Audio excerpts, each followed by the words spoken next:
Hang on, I will be right back.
Alright, sorry guys.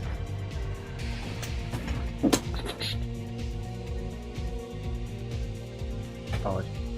I'm here now. Had some company show up like right as I started.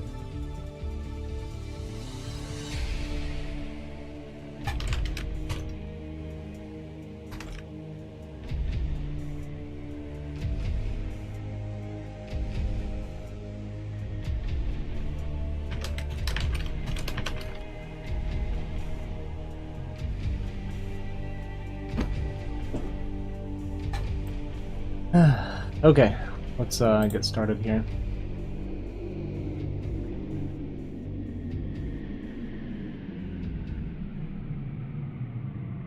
Okay, so the big thing I'm going to be trying to work on here, my queen, as far as my casting goes. So I've been trying to be a little less like jerking around and kind of spastic with the camera. Today I'm going to try to focus a bit on saying a lot less. I'm really bad about doing that kind of thing constantly. When I rewatch my own cast, it drives me nuts, so I imagine it's pretty rough for you guys too. So yeah, I'm gonna try to be a little more self-conscious of that. Keep it to a minute. Even there, I'm trying, I swear. It's gonna happen. That's the thing. It's still gonna happen a lot. It's just natural for me to speak that way all the time, especially when I'm casting. But I think even when I'm streaming it, I'm pretty sure I do it a lot. But I notice it's even worse when I'm casting. We'll see what we can do. We'll try to improve as a caster a little bit. Unfortunately, I still will be solo casting today. I was trying pretty hard. I asked a fair amount of people again for co-casting for this series, but no luck again. I think part of the problem is like the time of day I'm choosing to do it is like right in the middle of the day. So I think that makes it pretty tough for a lot of people.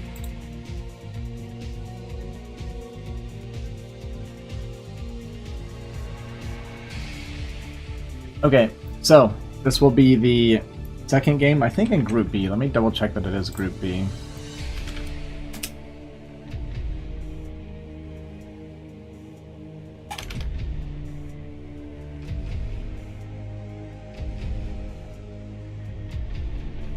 Yeah, so this is Group B. This will be the second game in Group B, and then I'll actually be able to finish up my group when I play after that tomorrow, and then I'll be done with.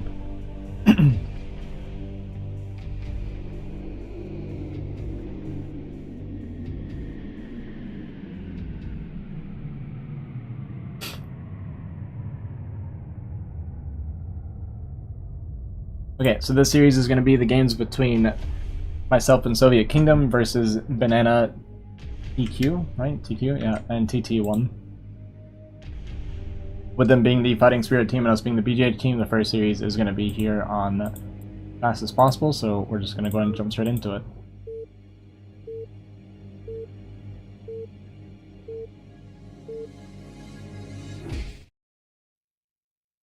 Since I played these games, I will have a little bit of extra insight on like the race picking and that kind of thing as well. So for this first series, or at least this first game, Soviet picks Protoss every single game. We're going through this out there. TT1 picks Protoss every single game. Banana picks Protoss for the fastest games and then plays random for the other games. And I picked random for this game.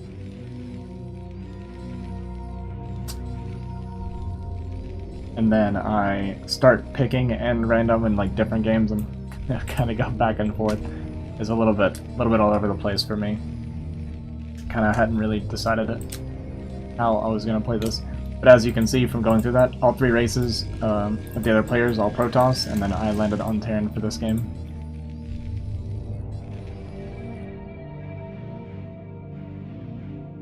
Try and do the best I can as far as casting. It's a little bit. It's tough when I played the games and know the results. like, not only do I know the results, but I, like, intimately know the game, right? And, like, kind of what happened, and, like, even, like, what my thought process was and everything like that, so...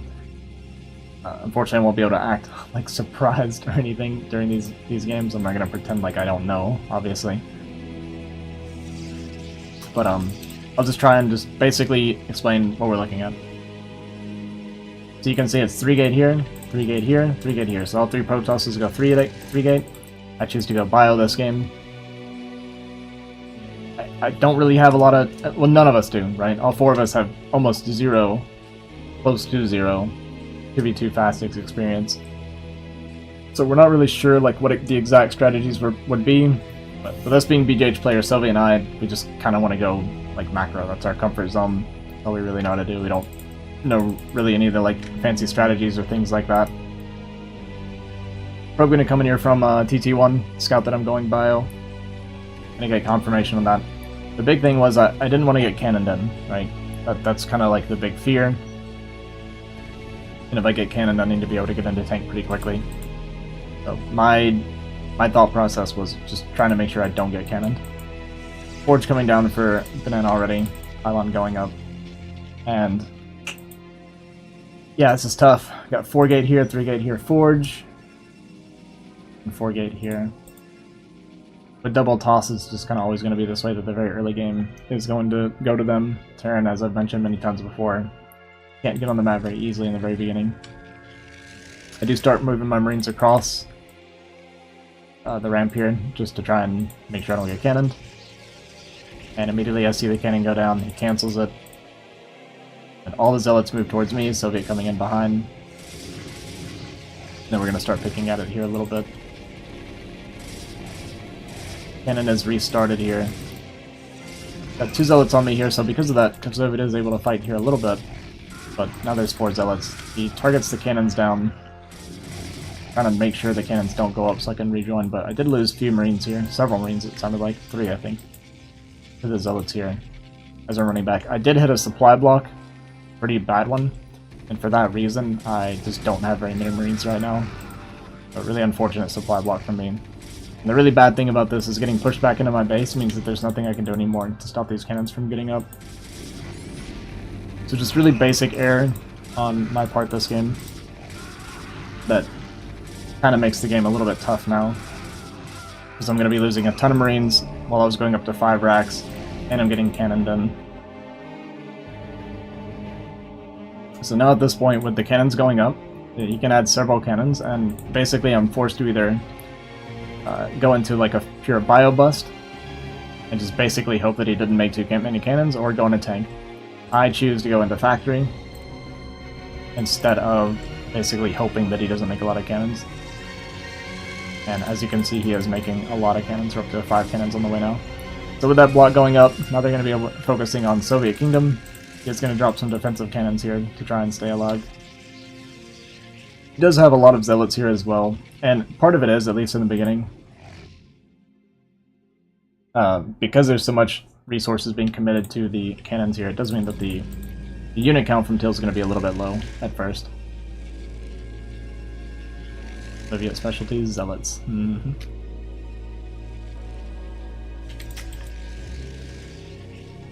They do back off a little bit here, because the Zealot count is pretty high for Soviet right now, with 4 defensive cannons as well. So with only Zealots breaking through, that's going to be hard, but as you can see, TT1 is up to Goons. Going up to 6 gateways, adding in the Robo here, getting range, +1 attack. Banana getting +1, went for the extra Nexus here. Templar Archiv's already on the way. And that's kind of another thing with this. A pretty common tactic when you cannon in a Terran is to just tech really quickly to Templar Archives. You make a few DT to kind of buy time, and then you go into Storm. And as you can see with these like tiny chokes here, it's very difficult to kind of push through there, because you're automatically bottled coming out of that choke. 4 storms and things like that. The Goons come in here. We don't have Goon tech. We're just purely on Zealots. Citadel kind of just starting, maybe only a few moments ago. Oh, I need to keep this down, I'm sorry. Is getting a lot of Zealot pickoffs here with the cannons. And like I said, he has a very high Zealot count. Getting some gateways in the background as well. since we're worried about the goons picking off gateways. Plus, we're going to lose a lot of our area over here. We basically have no zone control over here to deal with the goons. He moves his zealots down here for like a big swell. Meanwhile, I'm just getting my tanks out, getting the siege ready. Does lose this forge, getting us +1. So we can't remake any more cannons right now. Actually does a pretty decent job trading here with pure slow zealot against zealot goon. DT do show up now as well, just to be a total pain. Basically, they'll just look to pick off any buildings that are outside of the cannon range here, which actually isn't going to be very much. It looks like just this one pylon, maybe? Not even this pylon, surprisingly, but we can get this one pylon. The thing about this that obviously really sucks again for Soviet, we can't use like any of the space here. Just having a hard time finding space to put on like extra gateways and things like that. Meanwhile, my siege mode I think just finished here, and I'm going up to starport in case I want to get drops, second command center for scans and things like that, SCV production. Probably should have dropped that a while ago to build up some scans. And Zealot leg speed, just about finished here. I need to get rid of this. Never look at it anyway. Yeah, the Dragoons here picking off the gateways now, once again messing with Soviet's production. Soviet doing a pretty good job of still being alive at this point while having basically no help from me this game so far.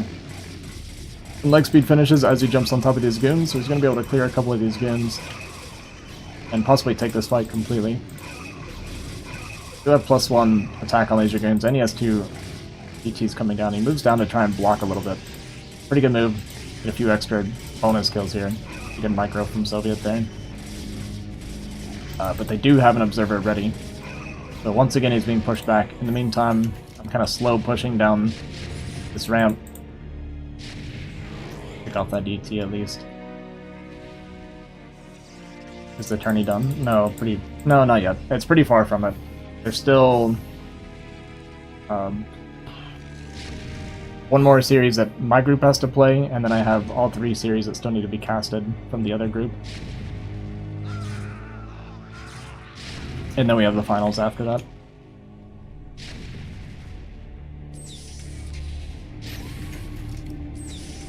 My tanks are finally getting to the front here and pushing this back. Soviet did a fantastic job so far of staying alive in the kind of 1v2 situation. A lot of Templar coming down. Not a lot of Templar, I guess, but 3 Templar. Fair amount of Storm. Getting close to 2 Storm per Templar. Like I said, this choke, you can see, like, there's nowhere really to split in this choke here. So, extremely vulnerable to Storms. Especially me playing so much bio. Very large armies. My supply, really not that high either, despite being under no pressure. SCV count, relatively low as well. GT1's probe count is a little bit low himself, though. Here they come in for the attack here. The first storm, bit of a whiff, but the second storm pretty huge because a lot of bio gets on the tanks as well. Third storm, absolutely massive and clears just a ton of bio, 15 kills in this Templar. And while this is happening, TT1 once again hitting Soviet on the side, while Banana's fighting me back here trying to push through this choke. Kind of a high-tech army. Yeah, and just a pretty poor trade for me after really doing nothing this game, honestly. I was bottled in and my slow push just immediately gets shoved back into my base. So very, very bad trading by me. So Soviet once again being completely left out on his own here. I basically traded off for like some of Till's army, but he still has a lot left over. Meanwhile, army count completely reset as Terran. Takes me a while to rebuild it. With that, Soviet is losing his whole army here, being under pressure the entire game. Templar are out, Storm pretty far from finishing here though. And now you have to worry about these Templar getting pretty close to the mineral line. Can be pretty devastating on passes here. Upgrade count also looking very good for Banana at 102. And 0-0-0 on Soviet right now since he lost his forges, or at least his first forge. Yeah, Storm goes down, we lose a ton of our workers now, down to 30 workers. I did sort of break through here a little bit. I'm just being pushed back by reinforcements. Purple turning back around to make sure I don't get out of my base. Yeah, TT1's a very good player. Both Banana and TT1 are great players. I said from the beginning I feel like they were going to be the team to beat. They're very well-rounded players as well. Yeah, GG is called. Soviet losing all of his workers, me being pushed back and having no army left. Also called GG. And game 1 goes to Banana and TT1.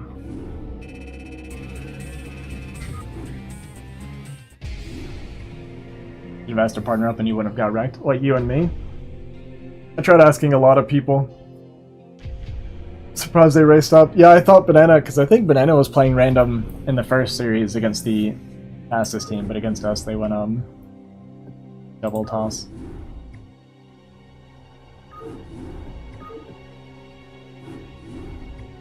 Yeah, TT1 picked Protoss the entire series. Banana picked Protoss for fastest and then swapped to random after that. Alright, we're just going to jump straight into game 2 here.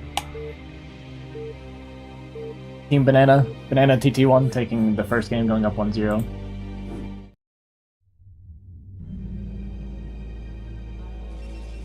So for this series, or for this game, I didn't want to deal with getting stormed on the choke again, so I swapped to Protoss. So we are officially set up for just a pure Protoss war here. I wasn't really sure how to deal with... Yeah, I even say here in all chat, pushing out of these chokes where storms is a nightmare. I wasn't really sure what I was supposed to do to push out properly. I think going mech would have been way better, period. But bio's always been comfortable for me, and I think the biggest mistake that game, like I made a few mistakes, but the biggest one I made was getting supply blocked so hard, allowing them to cannon me for free after we canceled the cannons twice. If I'd stayed on top of my production and didn't get supply blocked, I think once we canceled those cannons the second time, I should have been able to get enough bio with Soviet fighting them behind to break through. Protoss, easiest race, proud of you for picking Terran last game, very honorable. Right.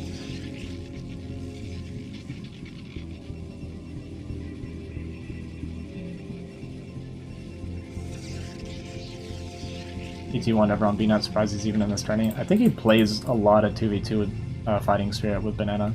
I think they like won BSL, or at least did really well in BSL, something like that. Or not BS, was it BSL? I don't really know a lot of that low money stuff. Shield battery, yeah, TT1 is on shield battery a lot. I think he's ranked really high on shield battery. Okay, so Banana going straight for 4-gate here. And TT1 also going straight up to 4-gate. Meanwhile, Soviet and I are playing 3-gate to start.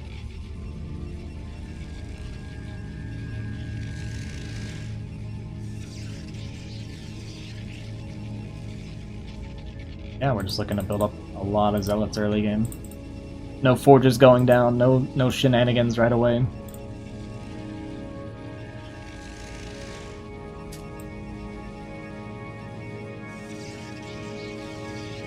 My first zealot I sent across, and I cross-passed with TT1.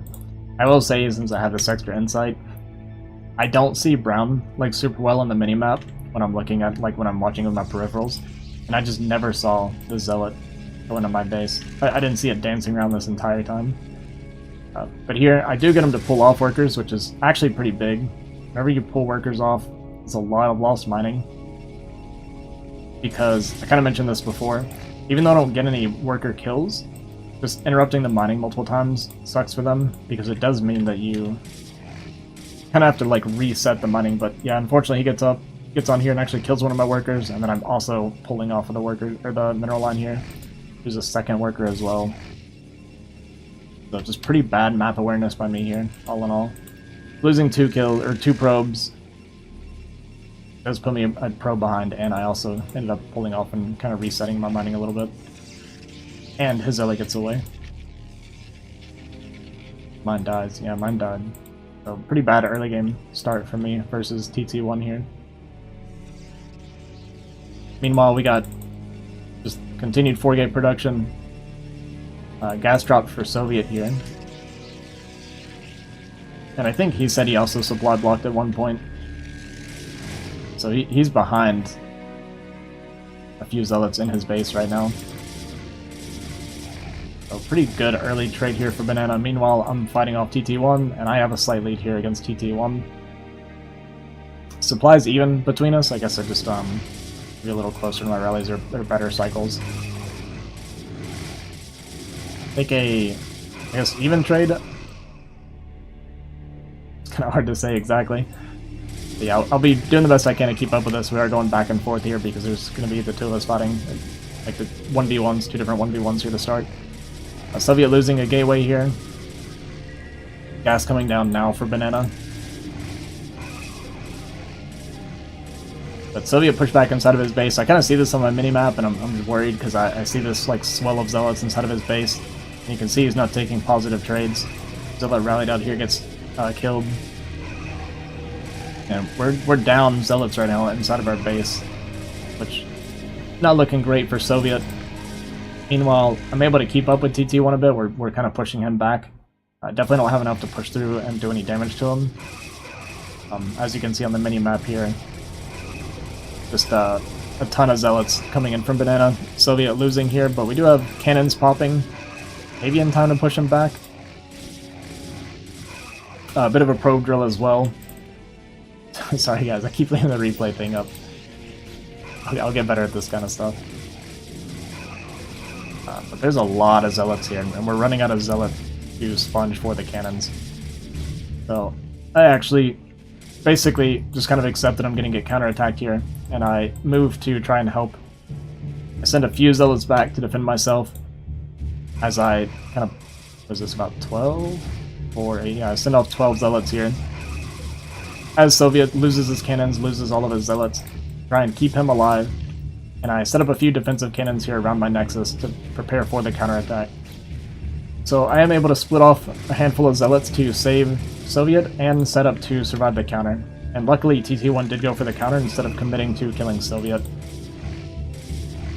Because of that, it's able to buy a little bit of time. If he had just full committed to sending, I probably wouldn't have been able to defend him, just because that combined with Banana Zealots would have been more than I could handle. But here we're fighting a little bit. I'm just kind of trying to buy time for like these extra cannons to go up. Well, back towards this nexus here. I do have my Zealots coming in behind. So fighting with the cannons here, we do have the Zealots, or the gateways once again exposed. But I do come in with like a decent sized Zealot flank. And I am set up, like I said, so that TT1 can't counter me, so we're basically just having all of this fighting at Soviet space right now. Getting a really good trade and kind of swinging the game, the momentum a little bit more back into our favor, or at least less against us, you know what I mean? And able to get these cannons up, going up to 5 cannons now at his nexus does make it very hard for Zealots to break through this. And I have a fair amount of Zealots in his base. Meanwhile, I was able to go up to Goom Tech. Really heavy gateways here for Banana. A Citadel on the way. Yeah, just tons of gateways coming down. He actually went up to second Nexus as well, so Banana's probes looking pretty good. Soviet, despite being pushed back inside of his base, did also go second Nexus, which was part of why we were kind of behind in Zealots. Maybe? I didn't really see the timing on Banana's Nexus, though. May have just been the supply block more than anything, and the faster gas. And now I have goons out on the field. Banana has 3 goons. TT1, meanwhile, basically just now starting our core. We've been on like pure Zealot low gas production this entire game so far for TT1. I'm just looking to kind of pick away at these Zealots a little bit. We are playing on 24 turn rate, so I actually missed Doom on Micro a few times, kind of missing my volleys. Not used to the units being too responsive. That's my excuse, it's not laggy enough. But basically just looking for free damage. My gas count's pretty low. Only on 3 geysers, but I'm going up to a 4th here. I probably need even more than that. Now Goon's attacking with the Zealots. Gonna push me back inside of my base. We do have DT coming out, and it looks like no observers. Have any observer potential? Okay, we do have the observatory coming down for Banana. But once again, just like more free damage from the DTs. Meanwhile, I'm trying to get whatever additional damage I can with the Dragoons here, while trying not to float too much money. Gateway count, maybe a little bit low. Throw down an extra Nexus. Other guys are here, getting my +1 attack. But we are able to push them back out of mid here now. And the DT's pushing Banana all the way back inside of his base, as I'm taking a pretty positive trade against TT1. Supply relatively even across the board. Soviet a little bit behind, but he is committing a fair amount of resources into DT right now. Observer comes out. The Archon's even coming for Banana. Defensive cannons coming up here at the choke for Soviet as we're hitting TT1 here, pushing him back inside of his base. I do have a really high Dragoon count right now. Unfortunately, I still don't have my +1. Not quite finished yet. But yeah, really good trade here against TT1's army. Banana coming in behind. Like I said, he has the observers now, so he doesn't have to worry about the DT holding him or getting a bunch of free kills. So we push inside of his base. But TT1 also didn't have range yet, so that hurts him quite a bit in this trade.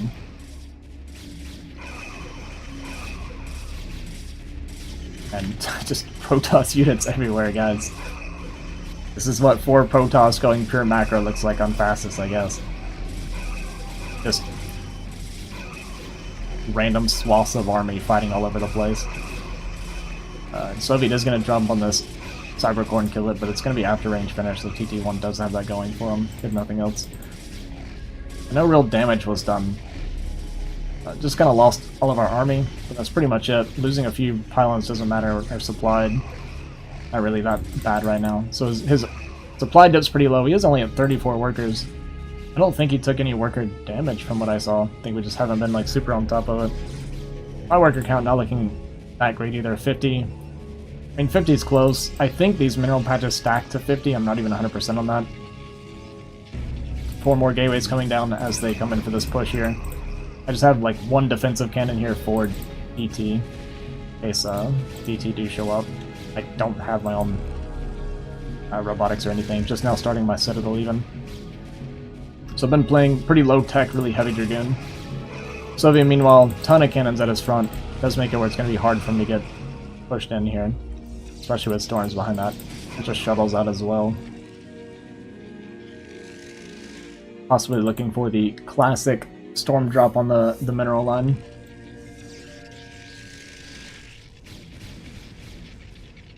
Banana and TT1 sitting back in the middle of the map, but not entirely sure who to attack into right now, this defensive position. I will say my army composition and setup is very vulnerable to storms right now. I'm definitely the better target for them to go for. Storm drop does come down and kills a ton of workers here for Banana, knocking them back down to 21 workers. And immediately just pulling all of your workers off the gas onto minerals is kind of the typical response. He is at least floating a lot of minerals right now, so it won't hurt his initial army production, but that will come back to bite him relatively soon here. Yeah, so now they're hitting me here. Storm's coming down. I have a ton of Dragoons, but Dragoon's not really that great against Storm. Actually, I would say they're bad against Storm. But we do take a pretty decent trade all in all. The storms weren't too bad. We managed to step back and dodge a fair amount of the storms. But now the army from TT1 also going to combine with this push coming out of Banana. And my army count starting to dwindle a fair amount. Soviet trying to break through mid here in the meantime. Yeah, TT1's probe count has not been great. Cutting probes maybe a little bit too early. Yeah, he hasn't taken damage, like any probe damage. Able to push this back because of Soviet breaking out here and getting a lot of big storms, like really, really good storms all across this army. Soviet's supply is actually really high right now, but it's just a ton of Templar. I guess he's at 82 workers. Yeah, Soviet's worker count's really, really high. TT1 and Banana both dipping down to barely above 100 supply here. Like another storm drop went down. 30 workers, so I don't think we caught very many storms. Get my tech is late. I mentioned that a little bit earlier, yeah. I was just going really heavy on the Dragoons and a little bit slow on the tech. TT1 actually pretty much doing the same as me, to be honest. His Templar Archive's just now starting. Mine is finished here, at least.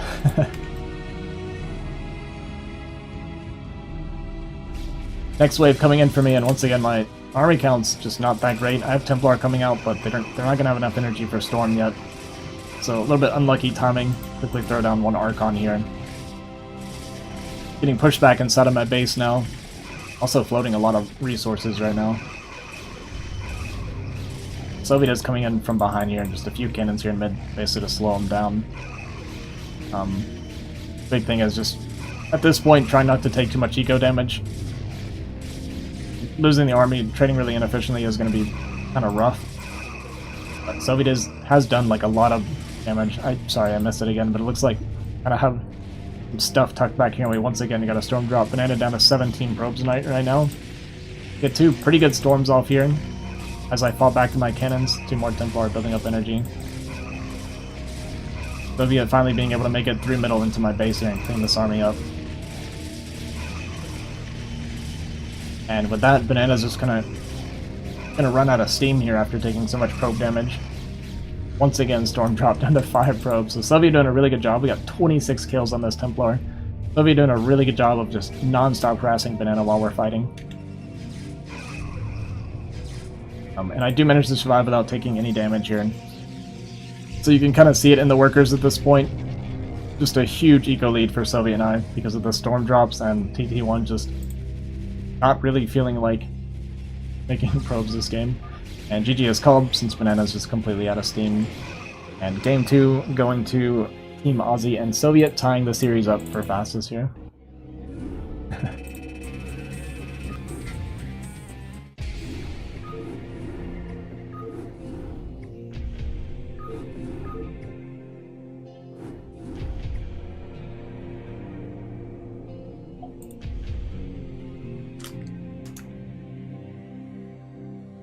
Four gas for TT1. Yeah, he played kind of similar to me with the mostly units late tech, but he cut a lot of probes, I think, in the meantime. Hey, what's up, Dustin?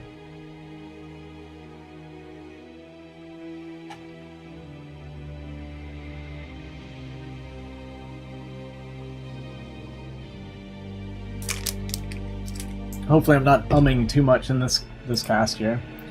Mentioned it earlier, but I'm working on a couple of things this trying to learn to cast.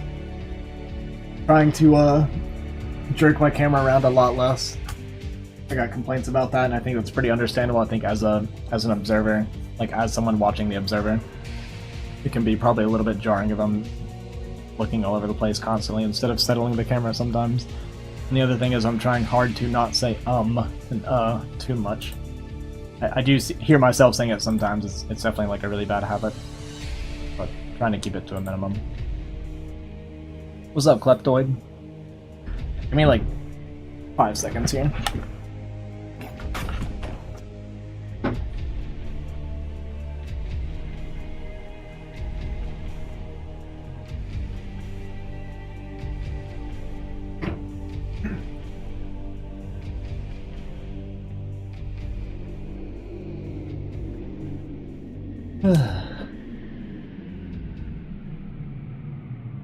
Sometimes a bit further up view.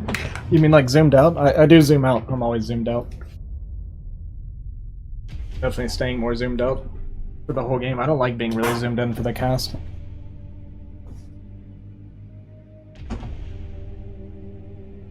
But yeah, I've never casted without zooming out. Because I agree. Alright, we are going into the final game here on fast as possible.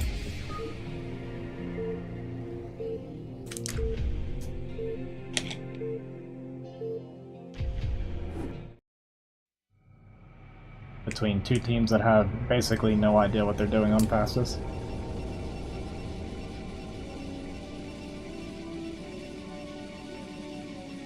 I would say the one thing that the four of us learned very quickly was to pick Protoss. Since we don't know a lot of the ins and outs of fastest, with our ignorance, it just feels like Protoss is the race to play here. I'm not gonna say by any means that Protoss is the best in 2v2, or that Double Toss is the best, but it's just because we don't know a lot of the strategies or a lot of the nuances. Basically, picking Protoss just keeps it simple for us. Truth of it. Pick Protoss, make a lot of units.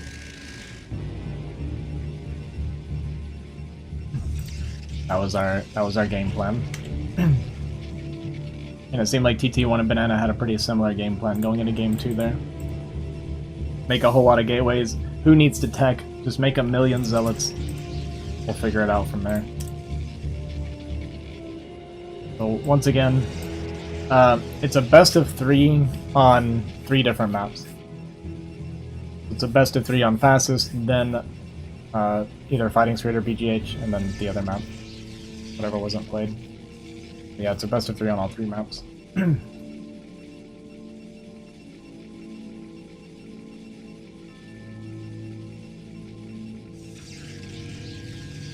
Once again, all 3 players starting off with triple gate here. No early forge shenanigans, no like goon rushes or anything like that. Just all keeping it nice and simple.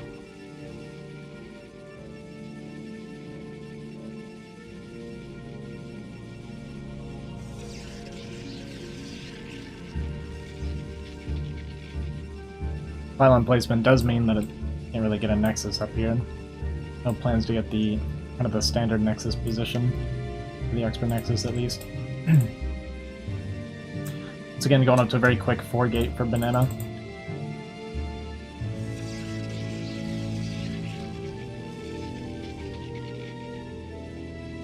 You can also see in the APMs, I spam significantly less than all 3 of these players. I haven't been looking at it, but I imagine on average I'm the slowest player. I'm not a very fast player to begin with. I don't spam very much. Unfortunately, taking a pretty bad trade there and losing his first Zealot, Soviet is, against TT1. While this was happening, he was counterattacked by this Zealot. We actually lost 1 probe, it looks like, and we got pulled off of our mineral line twice now. That's going to hurt our initial Zealot income, or Zealot production quite a bit. I actually kind of learned this trick before, but if you're worried about Zealot Rumbas, you can kind of do these pylons here to help block, and then you can just stick a Zealot here to protect your probes from getting targeted. So, kind of thought about this after that second game there, after I had that Zealot come in and kind of mess with my stuff. Forgot you can do this and just use a single Zealot to wall it. You don't have to worry about pulling probes off or losing probes this way. So Banana once again going up to a quick 4-gate and then a Nexus behind it. I think he did the same strategy last game as well. I, however, forego the Nexus going up to 5-gate, start my gas. About the same time Banana did. So in the meantime, fighting TT1 here. TT1 trying to get Island up. No forge is made though, so not necessarily going straight to cannon yet. Meanwhile, Banana pushing me back a little bit. I have this forward pylon. This is not 4 cannons. This was purely to have kind of this surface area to work around with.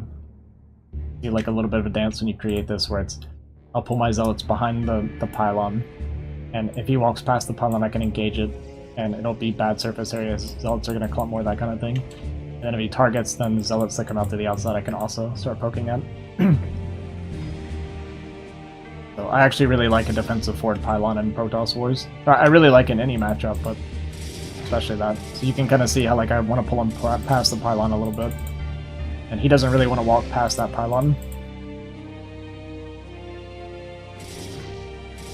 And here you'll see when he targets the pylon, I can then jump on him and start getting some free damage.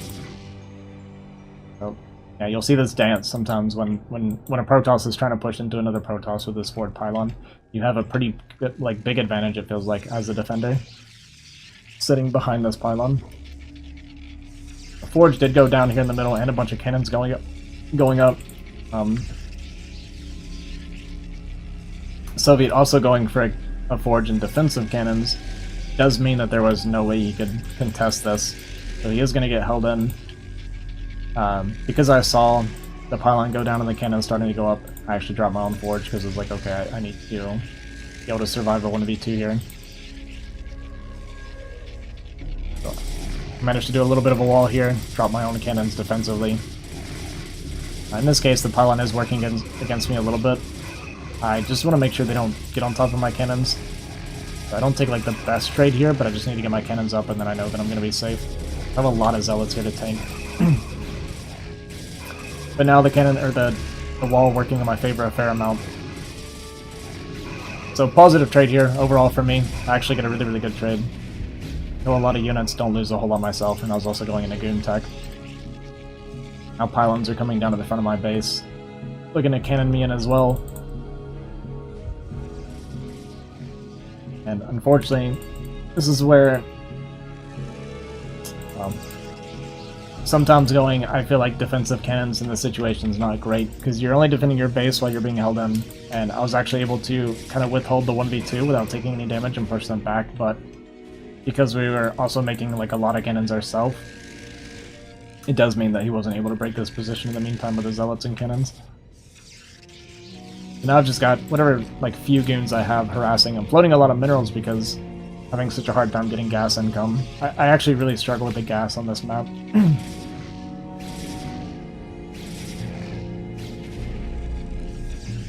I have a hard time knowing how to like get the geysers and take them because I don't like the probes coming on the wrong side. I haven't figured out how to prevent that yet, if it's even possible. I just snipe off one tank or a cannon there, so that's pretty good. Pushing back those zealots, but we have DT coming out for banana here. Also, let me guys know, like, if you like having the production tab up, even though I don't reference it very often, just let me know. If not, I can turn it off. Because it does take up a fair amount of the screen in 2v2s here, especially on Bazis where you're building like a million things.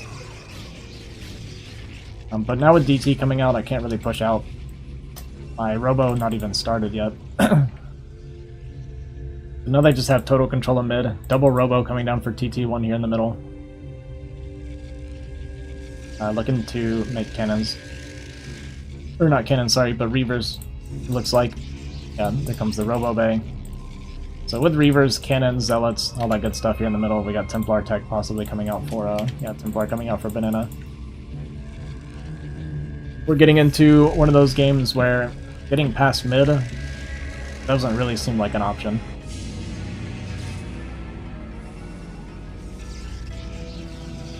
I'm very late starting my Robo. It's just been a lot of gas trouble for me. Floating 2k minerals.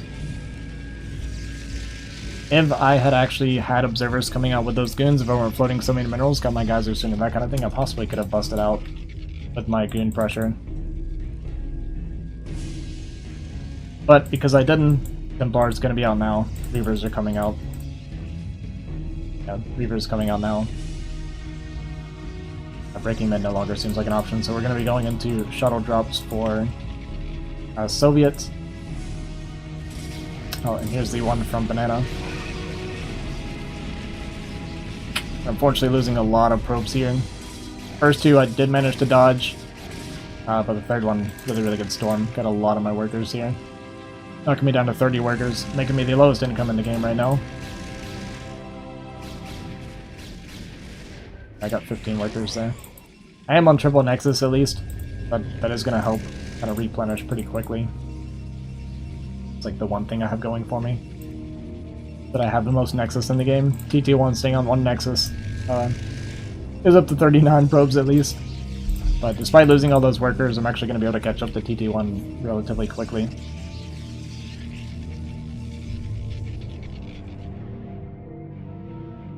Meanwhile, we have a drop coming in from Soviet here, going towards Banana. And I think you guys know what happens from here. We've seen this before. Just kind of hanging out, dropping each other. Maybe not at the as fast a pace as you'll see a lot of the fastest actual players do. Oh, that's the problem with A. It brings up all my other menus again. Storm comes down. Looks like we killed, what, maybe about 30 workers. So pretty good storm drop there from Soviet. Banana coming in with another storm drop here. And the angle will catch me a little bit off guard and just barely not getting it in time. But Banana makes the mistake of clicking the Nexus. So one thing I do know, clicking the main base, if you click the Nexus or CC with the storm, it actually doesn't hit the workers. But with Zerg, if you click the hatchery, it will actually kill the workers. So there might be a chance that Banana didn't know the difference there and went for the click on the Nexus, and luckily for me, he hit 0 probes.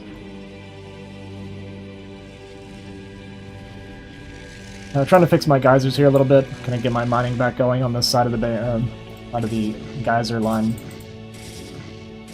We got cannons going up around the bases now, trying to close us in, and mid just looking pretty unbreakable. Trying to come down these chokes with Reavers and Storm.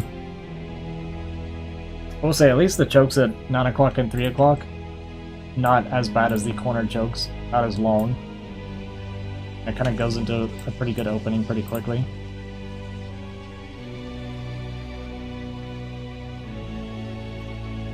Upgrades. Nana looking very strong on upgrades again. He has been good about that as well. He's at 112 right now. I'm at 101, but I have triple forge. Okay, I just finished my 3rd forge, yeah.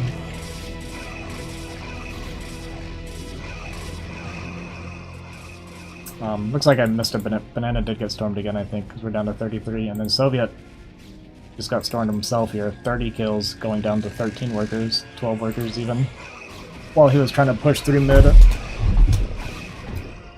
I do think Soviet has like kind of a workable position as far as coming out with Templar and storming and fighting a little bit mid.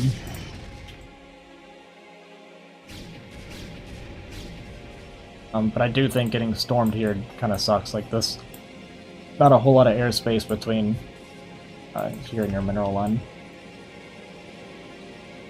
Like a very small travel distance from here to here. I'll do my best to try and catch the storm drops. I know I've missed quite a few this game already, or this series. But yeah, Soviet, Banana, both pretty low on supply. They've kind of been beating each other up. DT1. I don't think he took any storm damage. I mean, we're at 46 probes, so I'm going to say he probably hasn't. I think he hasn't been making just as many probes as a lot of us have. And he's only on 1 Nexus, so if he lost a lot, it would have taken him a very long time to replenish. And yeah, Soviet and Banana, like I said, both on 2. So the one thing I do feel like I have going for me is I'm on that triple Nexus to replenish the probe loss a bit quicker. I'm at 72 workers. I'm maxed right now, but I'm kind of pushing out these Dragoons to trade out a little bit of supplies so I can start making Arbiters. Arbiters also coming for Banana. Yeah, just trading a bit of army off. You know, while I come in for my own storm drop. We only get, well, 19. So 19 probes, not too bad. Knocking Banana back down to 30. I missed it, but it looks like, yet again, I think we got stormed here. Soviet down to 10 workers. Just kind of like beating each other's economy up. And Soviet supply feeling pretty low with a really low worker count, so he's feeling a bit weak right now. Meanwhile, I'm going into triple Stargate Arbiter production. 3rd Nexus coming down for Banana. And yeah, you can tell we're not really comfortable. Like none of the players here, we're not totally sure what to do. We're not a whole lot of action because we're just like, what do we do? What's the correct response in this situation? And they have middle, so we feel like breaking middle is just not ever going to happen this game.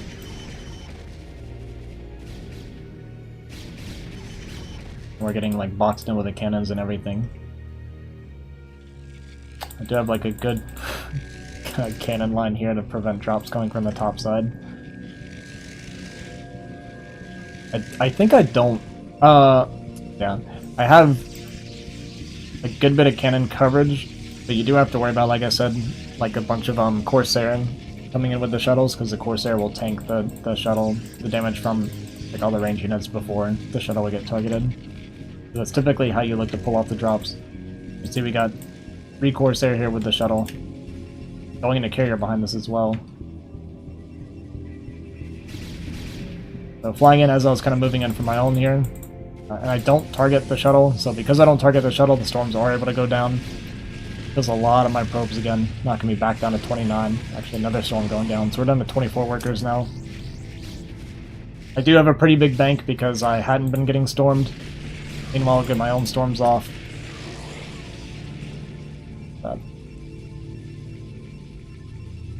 Knocking Banana back down to 33, so we're just killing each other's probes. Pretty much it. So he does have a, even though his supply is really low, he does have a pretty good defensive setup with the cannons, the storm, and the reavers behind it. DT1 thinking of maybe going for a bust. But yeah, it looks like this is not going to work. Storm's going down on top of the reaver and getting it pretty low. Just one more storm here, I'll finish that reaver off. There it is. No, I get it, Dustin. We're not the biggest fans.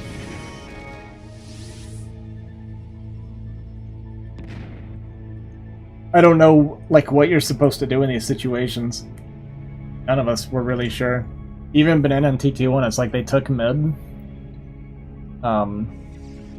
Yeah. And then they were like, well, we got mid. No cannons, reaver, or carriers. Well, can't really set it to no cannons because of DT, right? But yeah, like no cannons mid or something at least. But a bunch of our workers actually that came out on the side got stuck. So another storm drought coming in. Do actually at least move our workers some. Not gonna lose too many actually, so down to 39, that's not too bad. I'm at 38 workers in max, so I'm not even rebuilding workers. I'm kind of not sure what to do at this point. And then going into carrier, like I said. An additional drop came down, and I see the start of it here, but looks like some more big storms. 24 kills on that one. Soviet down to 21 workers. Soviet having a really hard time just getting any economy and army up. The supply's been relatively low this whole game. I go for a recall here. Unfortunately, my Templar weren't really positioned to come out on this side to get the storms off on the workers. And then there ended up being a Zilla wall here, kind of blocking this this Templar. So Banana taking pretty much no damage from this storm or from this recall here. That being said, his supply is also a little bit low at just 131. So I am maxed with a pretty good bank. So as far as like eco and army goes, I'm looking relatively strong, but again, it doesn't feel like I can actually have a breakout. 222 upgrades. I think Banana. Okay, 1, 2, 3. Yeah, I think the corner positions do have the best spawn, like the easiest to deal with the drops. I've mentioned this before because it's like, look, like I said, like look at the space from here. All they have to do is get to here, and they're in range of your mineral line. But like, look at my base, right? They have to go from here, just all the way through all of this. I have all of this to work with. And even, like, this space included. And it's the same up here, right? So the corner bases just have way more defensive potential than, like, 6 o'clock. Or any of the side bases, or 12 and 6, yeah. So here, I'm kind of looking up. I figured these cannons were here, but I hadn't actually double-checked. That cannon actually popped up and didn't fire. Like it. Part of it too was I couldn't like fight, right? I'm maxed with a pretty good bank, and they're actually like Banana's supply was pretty low without a bank, and I kind of wanted to just be able to fight mid, and use my eco advantage, even if I'm trading poorly, just to like fight and make something happen. But the problem was Soviet, because of his positioning, had just taken so much non-stop damage that I can't really do it because he won't be able to follow up and back me up. Well, I actually really like that first storm on top of the the Templar and killing all the Soviets Templar. Didn't kill a whole lot of probes. He actually killed these probes over here, which kind of in the long run is good for Soviet, unless he wanted to actually shuttle them out, but he was just kind of leaving them there.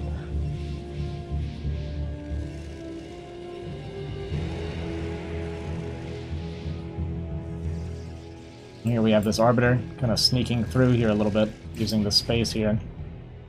Kind of looking for a potential recall on TT1 up here. 3 Corsair coming and starting to shell away at this Arbiter. Goes into the cannons here. Go and do my recall with 2 more Arbiters here. We do a second small. These are kind of small recalls. They don't really jump or bunch up too well, but you do at least pull a fair amount of the army away from middle. Start storming on top of the army here.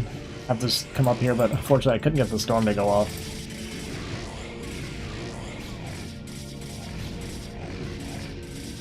I am 333 upgrades, and we do manage to get up here and just get the storm off. But TT1, he's at 35 workers. As I kind of mentioned before, not really too big on worker production anyway. The Soviet comes in as well with 2 Reavers, 2 Templar. Dropping on top of the probes and Nexus here, killing a lot more probes. And we have these slow Reavers trying to come back now to try and help TT1. Reavers targeting the Nexus down. We're actually going to get the kill on this Nexus, which is a pretty massive play. Not only does he not really have a good spot to rebuild a Nexus, but this is permanent damage. Once you've killed this, that Nexus can never go back there again, so their income can never be the same. Meanwhile, a bunch of carriers now hitting Soviet at 9 o'clock. Arbiter's coming out, and one good thing against carrier is Stasis. Stasis is honestly just the best counter to carrier, as it's almost impossible to prevent carriers from clumping. Hey, thanks for the follow, Richie Pinkmore. Appreciate that. So big stasis on the carriers here, and that's a lot of supply that's locked down in carriers. Meanwhile, I start hitting mid now, because I know we pulled a lot of the army to top right, and we did like really good damage to TT1. My bank is pretty huge, but so is Bananas. But TT1 not even rebuilding a Nexus right now. Actually just canceled a bunch of units to try and start a new Nexus. So there's absolutely no income right now for TT1.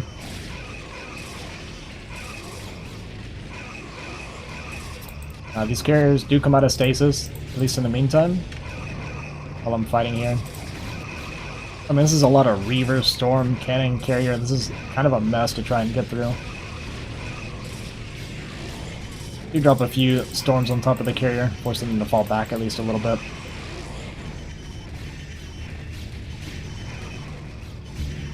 Okay, I'm not crazy. So I thought that happened. Did you see that? My Templar did the animation to cast Storm and no Storm came out. Is he 3-3? Kind of hard to say. They're all building Carrier right now. They're Interceptors. We do have 3 armor, so probably. Yeah, he's 3-3-3.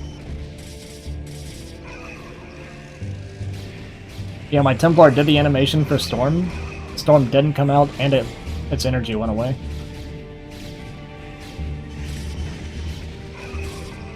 Second time I've seen that now with spellcasters. So the one thing is, what we got out of TT1 is pretty much all he's got. So as long as we can hold here, we're good. My supply is dipping a little bit low. My gateway count's actually a lot lower than it needs to be. But it's just kind of like, if we hold this push, we do get into a winning position. Move forward, get a really big stasis again. Now it's just... what is this, 5, 6 carrier? Actually 8 carrier still, but 8 carrier here. Another big stasis on the carrier and army here. Once again, kind of clogging them, and I'm just massing goon. Soviet dropping the dead guy, and now he's starting to come through mid finally. Banana's bank is like absolutely massive. But we haven't killed any carrier, we're just stasising the carrier and killing interceptors right now. But yeah, I just can't fight. This is kind of what I mean. This is the weakness of carrier. It doesn't matter that he's maxed with carrier, his entire army is in stasis. And GG is called, and Team Azhi manages to take the fastest series 2-1. in an amazing game. Game 3 of fastest there. Dude, I don't know. I don't know how to play this map, man. I know this did. That was a mess.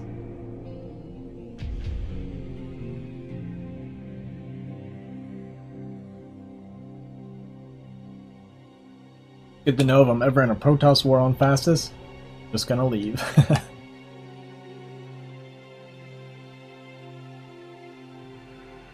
Yep. I mean, we're just not used to it, I guess. Like I said, I don't know what the actual meta 2v2 looks like. Like, if you look at high-level 2v2 meta for fastest, it's probably way different. I mean, this is BGH players and low-money players playing fastest. I'm sure we made it even more ugly than it's supposed to be.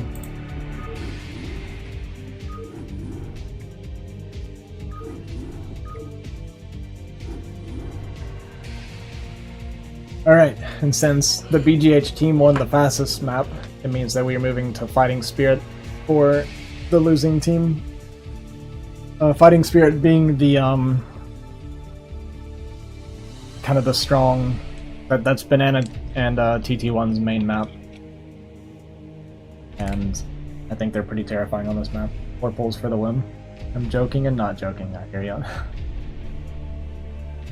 Give me a moment, gonna chill out for a second. If you guys are new here, I do lose my voice pretty easily. I take a short break here to make sure I don't overdo it.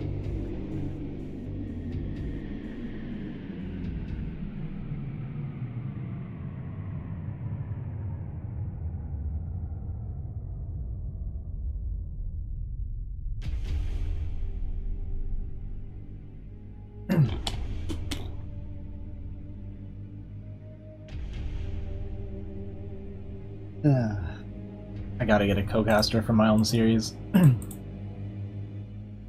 need to find someone that I can, like, actually kind of officially recruit to consistently go for these casts with me.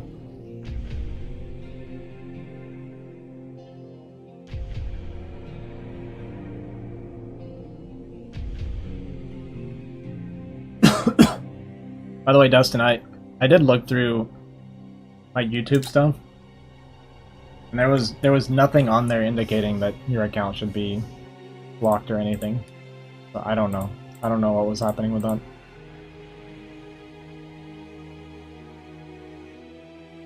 You weren't, like, secretly put on my hidden list or anything.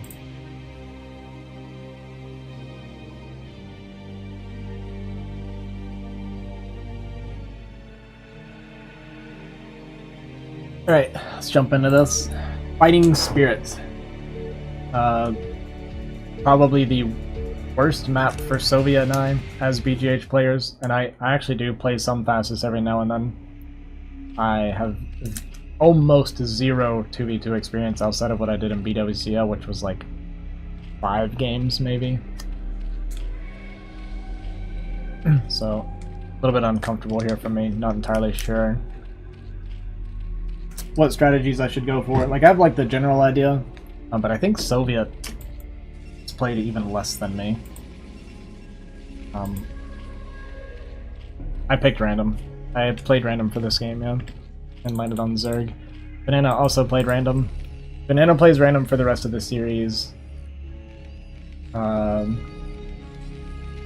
As do I. I think him and I both played random for the rest of the series now.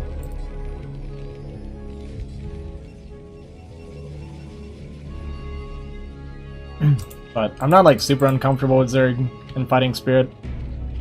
And part of the reason I'm picking random is because I think, I don't know if this is true or not, but I feel like double toss would be bad on Fighting Spirit. It just doesn't sound good to me. Like, if I think about the situations, like the potential matchups and stuff. It might be good, I don't know. But here I go for overpull. Meanwhile, Banana dropping his depot here at the front, going for a wall. PT1 I don't remember if he goes 2-gate or comment from your main again. Okay. I don't know what that was about then. I didn't change anything. Second gate coming down. They did go for the early scout. TT1 did and landed on Soviet, so they didn't actually know what my race was yet. 2-gate I think is just going to be the safer option in general. Early gas here for Banana, potentially looking for mech in case we were double toss, I think, but here they're going to confirm that I'm Zerg.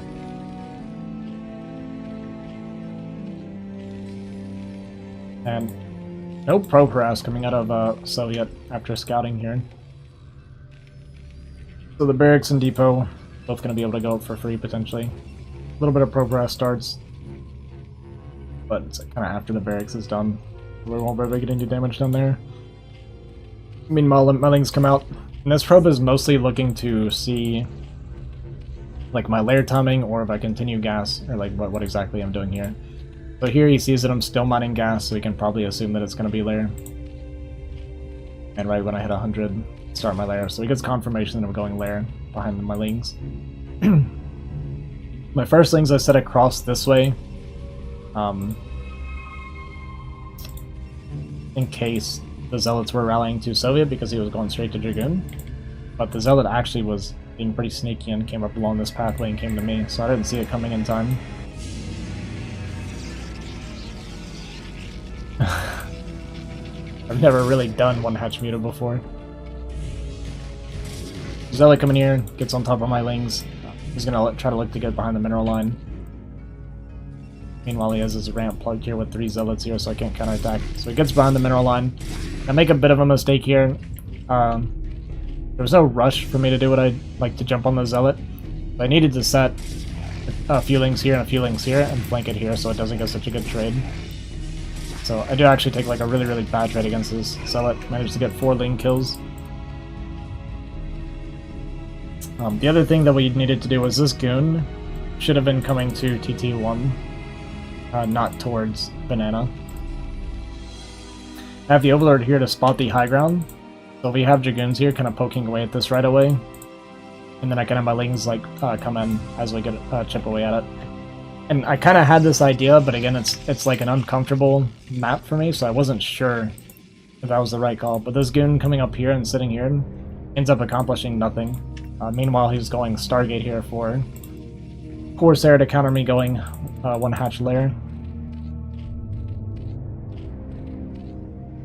Yeah, and basically, if we just had these goons on this the whole time, I think we could have busted this through, because it's only 4 Zealots and like 1 cannon coming up. I have like a lot of ling as well. Yeah, it's +1 Sarah as well.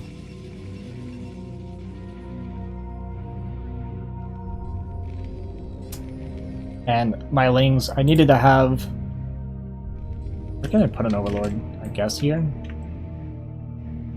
Sure. Maybe around here. A little bit hard to spot this area, looks like. But I just needed to basically have the spotting, like lings even instead, if I can get an Overlord.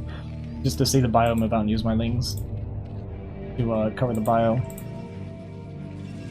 Yeah, Corsair coming out now. Soviet Kingdom getting me a pylon here to potentially make me cannons so that I don't get countered by bio. But you can kind of see, just we're not comfortable. We're not sure what to do exactly. I think we did have a window here to kill TT1 and we just didn't even know it. We weren't super confident in the call. So now there's +1 Corsair coming out while I'm going 1 hatch lair. Against Corsair and bio.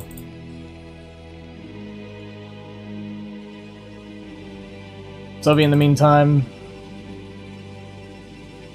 just continuing 2-gate production here, getting a defensive cannon. I guess I could have sent in an Overlord too, so I didn't have to do that. I mean, it's going to be a lot of Corsair, so I don't think it would have mattered long run. I did get Scourge out for this. The Corsair killed 1 Muta. And unfortunately, the vision on that cannon was wild for me. I didn't see it till it shot me. Like it was invisible till it hit me, and then it gave me vision. So I lost to 1 Corsair, which is kind of crappy. Sorry, I'm clicking around too much. Bio kind of moved out a little bit. We spotted it here with the Dragoons. Corsair just flying into his base looking for any Overlord that I might have sent them. +1 just about done here for the Corsair.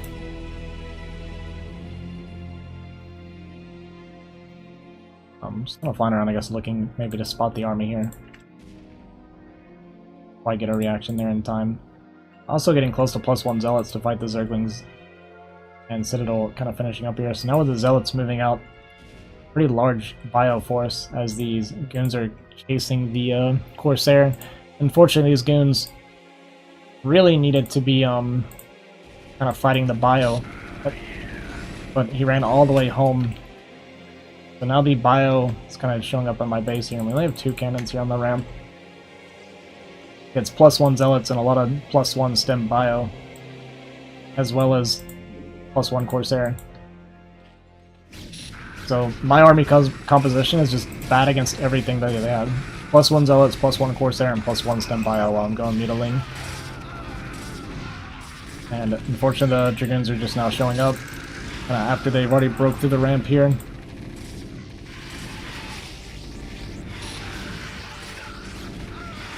Corsair fighting the Muta. Not really very good targeting. Like, I did a little bit of targeting, but not great, and the Corsair are actually going to win this battle. I did lose my Scourge as well.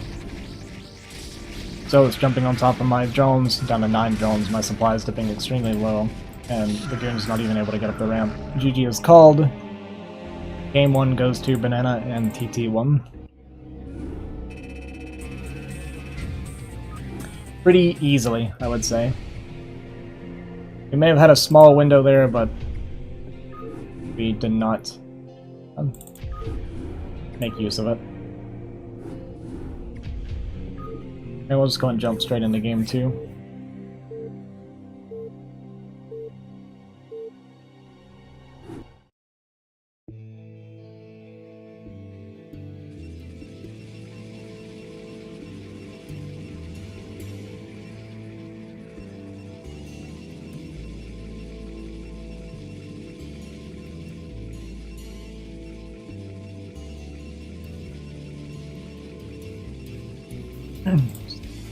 One second here.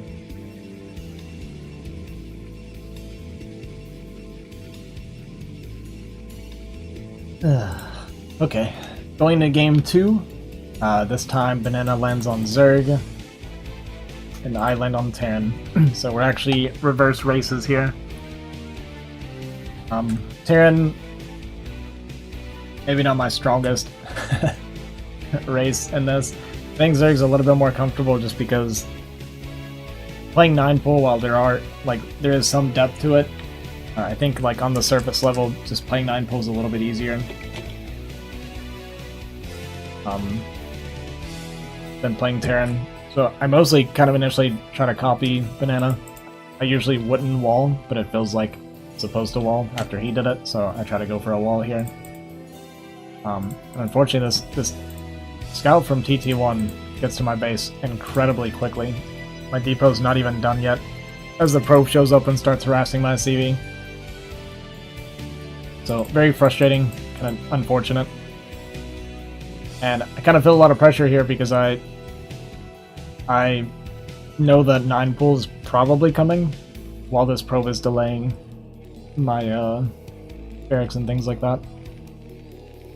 And I also think this barracks placement is wrong. I'm pretty sure this does not wall Zealots or Lings very well. I think you need like a lot of extra units. Pretty sure this is open to try and plug this wall with. Yeah, this is open too.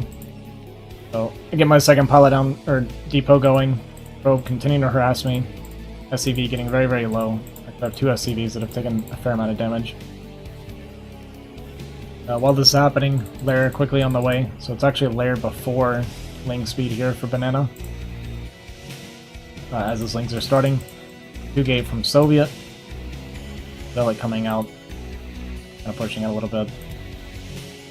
Gonna come up here to try and scout Banana. But turn around as he sees the Lings coming out.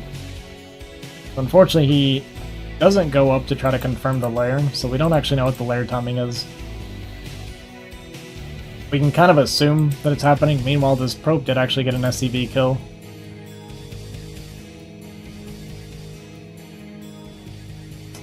And I actually went, I think, an extra drone or two here. We're at 10 drones right now. He drops a Hydra Den, so he's actually looking for a potential lurker here. Meanwhile, I actually just go into factory.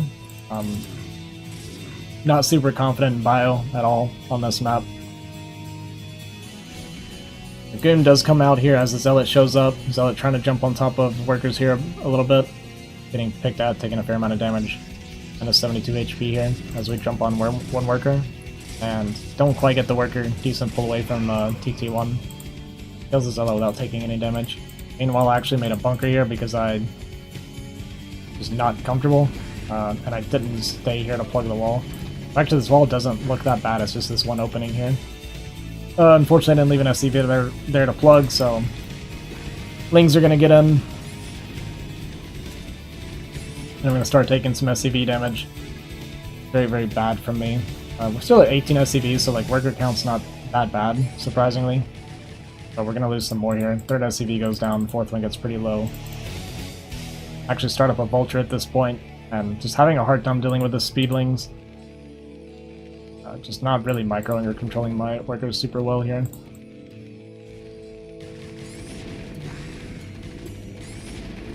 The two SCVs go down, almost a third even.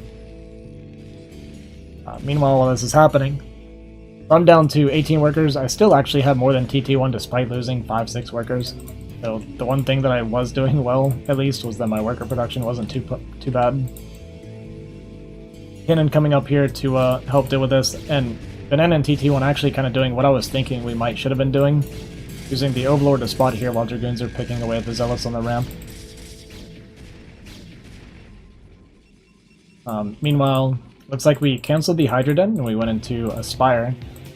Muta's on the way, and no cannons in the mineral line.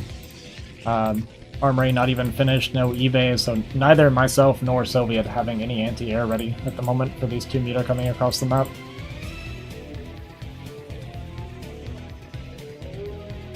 Meanwhile, TT1 behind this, we have a Robo Bay on the way.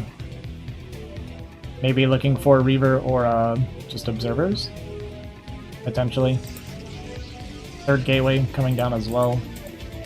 Gain's moving towards me here on the bottom side.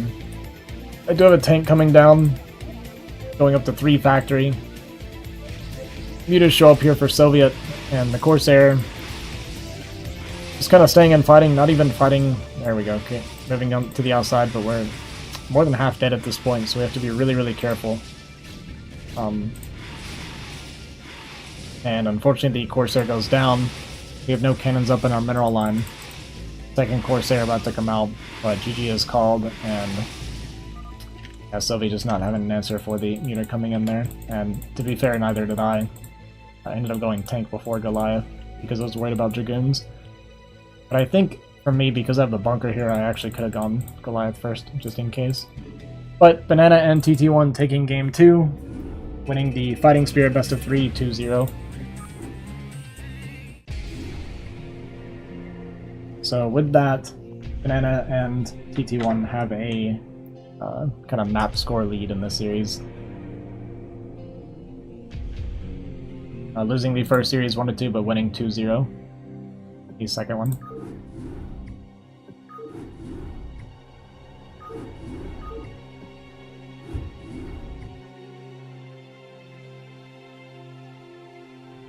Now the final series will be played on BGH.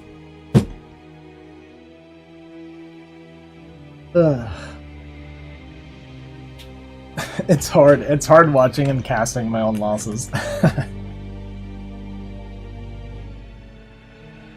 But I will say, watching it, it wasn't actually as bad as it felt. It wasn't good. Obviously, I know it wasn't good. But in the game 1, we actually had a little bit of a window to get some damage done to TT1 if we had just been a little more confident. If I had been more confident as a shot caller. Because, like, Soviet has pretty good macro. I think if I just direct it a little bit more, because one thing about Soviet and I was we haven't played together very much. We've, like, never played twos, and we've never played competitive together. So our communication's, like, relatively weak because neither one of us is comfortable telling the other one what to do. So a lot of us a lot of it's just us kind of sitting there silently, not a whole lot of talking or communication, and it's like me thinking, oh, maybe we should do this or we should do that, but not really knowing if I'm right or not. And so instead of telling him what to do, neither one of us say anything, and we just kind of sit there. You can definitely see it in that series there.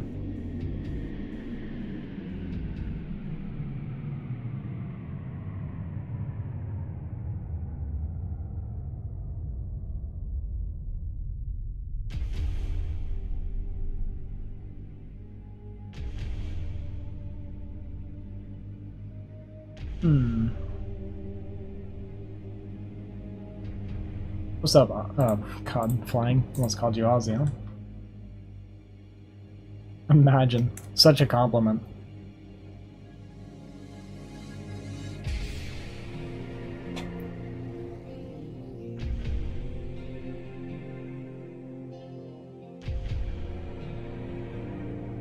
I thought of some ideas of what I want to do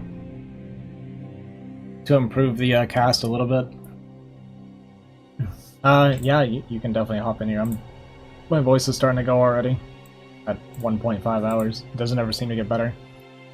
But I think I want to make an overlay using the like Omni League logo. Did you make this logo? Who made this logo?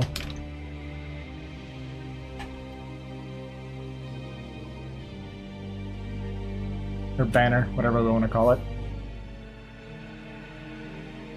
Or is this just like a... Is this just a screenshot from StarCraft? Like a cinematic or something? Queen did? Okay. Yeah, I was thinking maybe I should like have a kind of between games overlay using this thing and have like map scores and stuff put on it.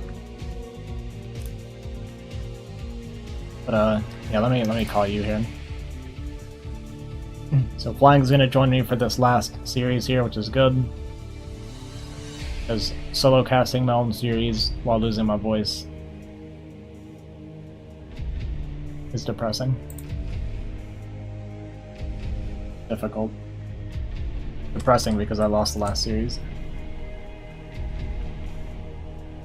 It's hard not to be biased, you know? Towards myself.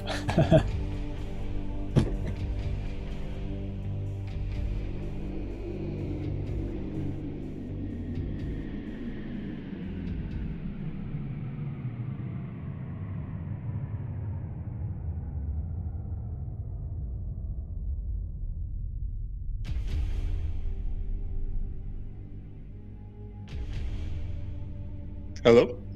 Hello. What up, what up? Do I have you added on Battle.net? Are we even friends? I'm not in there. Let me hop in. You're on West, right? Yeah. Cool. Alright, I'm gonna let you do most of the talking then. That's cool with me. I just got home and saw you were casting, so figured I'd jump in at least for the last... Are we on the last series, I guess? Yeah, it's the last best of 3 here. Cool. Yeah, I was thinking I need to change... I mean, I won't do it this time, but my start time should probably be different next time, because part of the problem is me starting at 3 in the afternoon. Like, nobody's ever available to co-cast with me. So, while the timing might be best for me, it seems to be bad for most everybody else.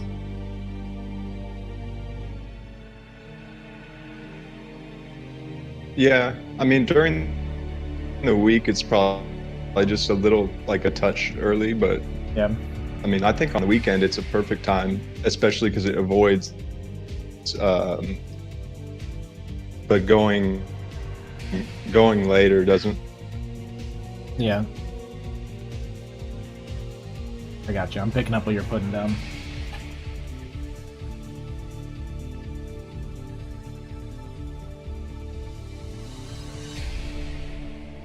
One second. Where can you play Versus?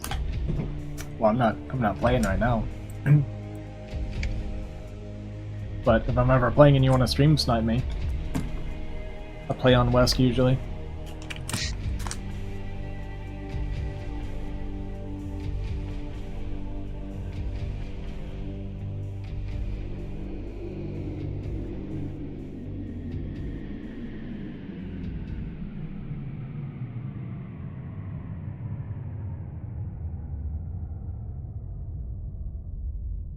All right, it's stuck on the password, so it should join Yeah, at for some whatever point. reason, the first game of the day for me, especially when I'm trying to join, takes an eternity to load.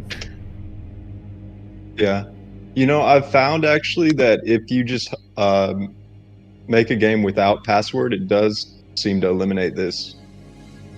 Oh, really? Obviously, just yeah. At least sometimes, like it'll join instantly, and with password, I seem to get the bug at least for some amount of time, like every time. So. Yeah. Try without the password then and see. Unless you don't Mhm. get in here.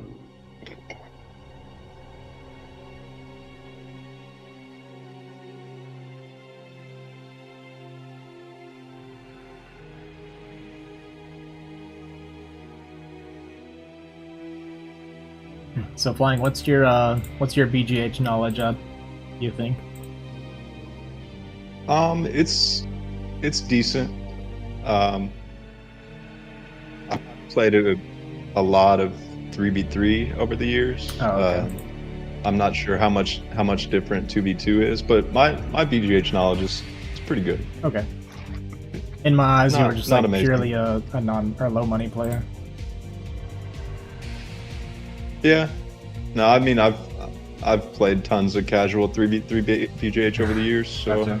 it's definitely not as good as my low money, but it's okay. So I remember the very first time I ever saw you. It was Mhm. you know, Civil War, right? Mhm. He was, I think he's an MG too. Still, he Yep. I've known him from BGH since like we were kids. I've known him for like Okay. 15 plus years. And I remember he was talking to me about like good players, right? And this is when I was like brand new to ladder still. And he brought your name up and he's like, dude, Flying's really good. So he kind of planted this like seed in my head that you were just this amazing player. Not to say you're not good, because obviously you're good. But I was like, Well, the thing is, we were on EMG together like 10 years ago, yeah. and I probably was a little bit better then, actually. So he's Oh. probably remembering like an old me that was actually a little bit better. Gotcha. I just made it in the game now. Yeah, I see. But yeah, so he told me this, and then it was like an hour later I was playing random on ladder, and then I hit you TVZ. You were the first A rank person ever hit on ladder, and he had planted the seed that you were just like this god. So I was like, man, there's like no way. That's funny. But my TVZ was also terrible. That was like my first like genuinely embarrassing loss playing random. Yeah, TVZ not exactly the matchup just to like jump into. Yeah. It's pretty difficult. After that loss, I actually went and watched a bunch of Gypsy's videos on how to play TVZ, and then I finally started winning TVZ. Nice. Anyway, we'll go and jump into this game here. I don't know what's going on. Like I joined the game, but nothing is showing up for me. Oh. So I wouldn't be. I can hear you Okay. starting now, but I'll probably drop if. Sounds like it. Hold on, because I'm still. It said the connection's been lost, but I'm still in the game. Okay. But it loaded Actually, for you, no. you're good? This isn't. Something's weird going on. I'm Alright, in the I'll- game, but there's no mini map. I'll rehost it. I'll do it without a password here. Okay.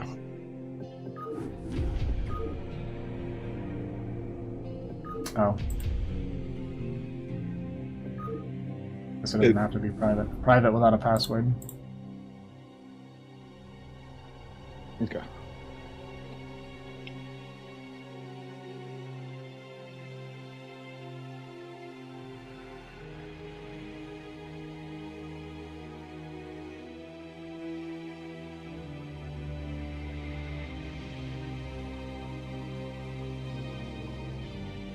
The co-caster today is Flying MG.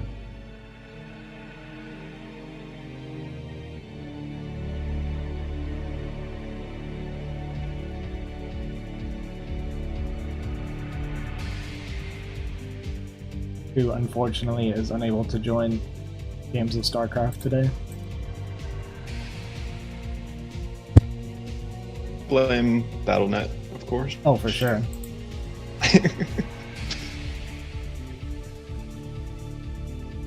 Okay, yeah. Makes a huge... It joined in like 3 seconds without the password, so... Alright. Sweet. Alright, so we're going to hop into game 1 of the best of 3 on BGH now between Team Azhi and Team Banana. Spawning in the 12 o'clock position as Protoss here is TT1. And his teammate... Which one's his teammate? Bottom... Oh god, I don't remember. Can't tell him the colors either. Oh, here we go. Okay, it's bottom right. It's bottom right is Banana TQ. Right. Right, well, okay, yeah. And Soviet's playing Protoss. Duh. Don't mind me. And then me spawning 3 o'clock as Zerg, and my teammate Soviet Kingdom spawning bottom left as Protoss. So like I mentioned, Banana and I play random for these games on BGH as well. And the other two picking Protoss. So a lot of times what you can see in this situation, if Zerg wants to go like early pool, you kind of get the early map control, and you can either do cannons to cannon a teammate in, preferably the Terran, or the Protoss can just go Dragoon. I personally prefer the Dragoon tech over going cannons and getting the map control. So I do tell Soviet in this game that I'd like to see Dragoons out of him. Okay. Is it is Protoss random a common race combo in 2v2 BGH or not really? For 2v2, honestly, there's no like bad race combination. Just a lot of people are Protoss pickers in general. Soviet like exclusively plays Protoss in serious games. He does play Zerg sometimes, but yeah, Protoss is 100% his comfort zone. So this was 9 pool, or no, sorry, like an overpool or something from you, right? I did overpool, yeah. Okay. Yeah, overpool just because if you're looking just for map control and not damage, you can go a little bit better eco.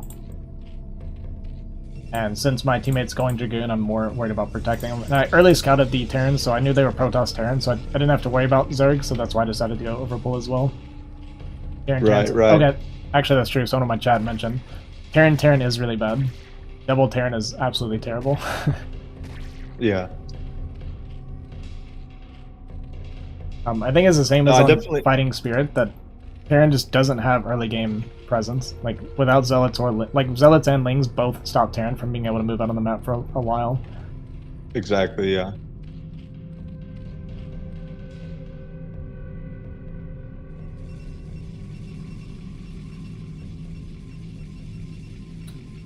I think they...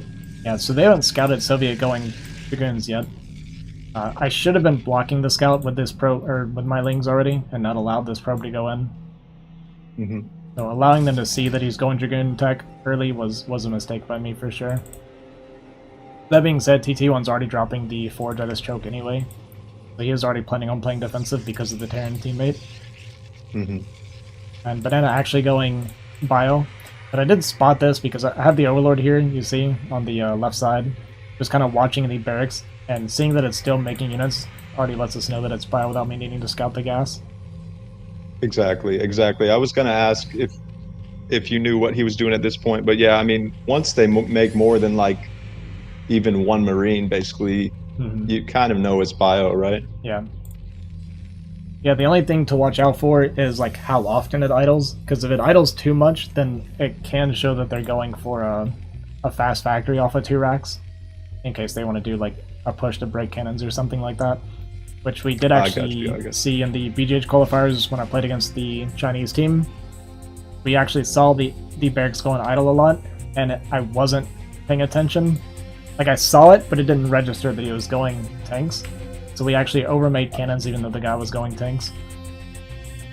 I got you. Huh. So the plan for y'all at this point looks like Goonling for the foreseeable future, right? Yeah, so the way I feel like it should be played on this situation is the goons harass the Terran to open them up, and then we would double team the Terran. Unfortunately, there's a little bit of conflict of style here between Soviet and I. He wanted to go forge and make cannons after opening Dragoons, and try to like hold someone. But I've been playing 3-hatch Lings, so my eco's very, very low. You see I'm on 12 drones with no tech coming. Right. So I have no mid-game presence with how I'm playing right now. So we see the Dragoons chipping away at the depots here, and the walls like this can be like super vulnerable to Dragoons, not only because they can chip away at so much of the wall and there's so much surface area to get a lot of Dragoons, but even the SCVs coming up to repair can be sniped very easily. For sure, for sure. Yeah, and these two lost supply depots actually going to supply block Banana here, at least for a minute, so he's not going to be loving that. His range is about halfway done, and his medic count is already very good, going ahead and pre-making those medics to build up the energy, which is going to help him out a lot in a few minutes here. Yeah, we actually get the snipe on the barracks, so reducing the production quite a bit. You see TT1 as well, he just goes for like very quick leg speed here, and +1 zealots. It does scale like really, really well into Dragoonling as well. I do have my lair started, it's about to finish here. But again, my drone count's very, very low. I'm continuing Lings, potentially too long here even. And now starting a few extra drones finally. But we kind of broke the front open, and then we got really indecisive about whether or not to attack. And you can kind of see, like I mentioned, we kind of dealt with this a lot last series as well, just a lot of indecision. Unsure of we're not super comfortable telling each other what to do, to be honest. We haven't played together a whole lot yet. Right. And we're just kind of floundering around mid right now while both of them are just building up a large army. Do you think there was a window to just go 2v1 Banana in this case, or do you think the Zealot counter was going to be too strong? So if we go like look at it back when he first opened it up, I was on about 30 Zerglings, and Soviet had 7 Dragoons, and there were only 11 Marines for DPS. So if we had gone right away, we could have killed him, but as you can see, we decided to go now. But now the Marine count's pretty high with a fair amount of medics, and there's just a lot of Zealots here to counterattack me with speed already. Yeah, leg speed is done. +1 is about to finish for the Zealots as well. So these things are just going to trade insanely well versus these Lings once the +1 finishes. And it's done. Yeah, and with that +1, just especially because he got inside my SimCity like this, I'm actually getting bottlenecked inside my own base against +1 Zealots. So trading absolutely horribly here. TT1 going ahead. Oh, I thought that was intentional, targeting the pool, but maybe not. Just doing so much damage though here without the M&M here. Or, sorry, without the goons here. Yeah, and in the meantime, Soviet actually got pushed back as well into his base, and a lot of the bio's now going to make it to me. We did manage to clean up the Zealots, but yeah, with this bio coming in, and the medics, and me just having no units, even just starting up more drones. And yeah, GG is called. The Dragoons in the center were getting caught by more speed lots, and I just had no answer to all this bio at this moment. Yeah. Yeah, GG. What's up, Dannon? Dannon in the chat. Another old friend.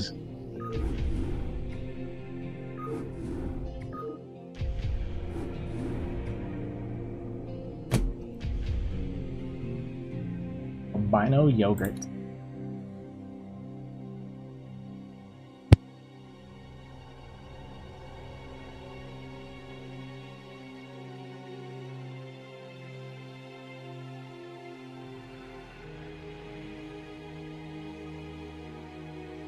Like I said, both other team members picked Protoss. Oh yeah, I think I worded it weird. Yeah, no, sorry, I meant Soviet and TT1 always pick Protoss.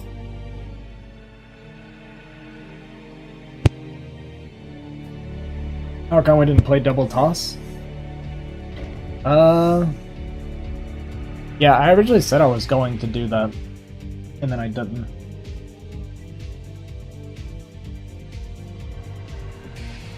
That's all I got for you.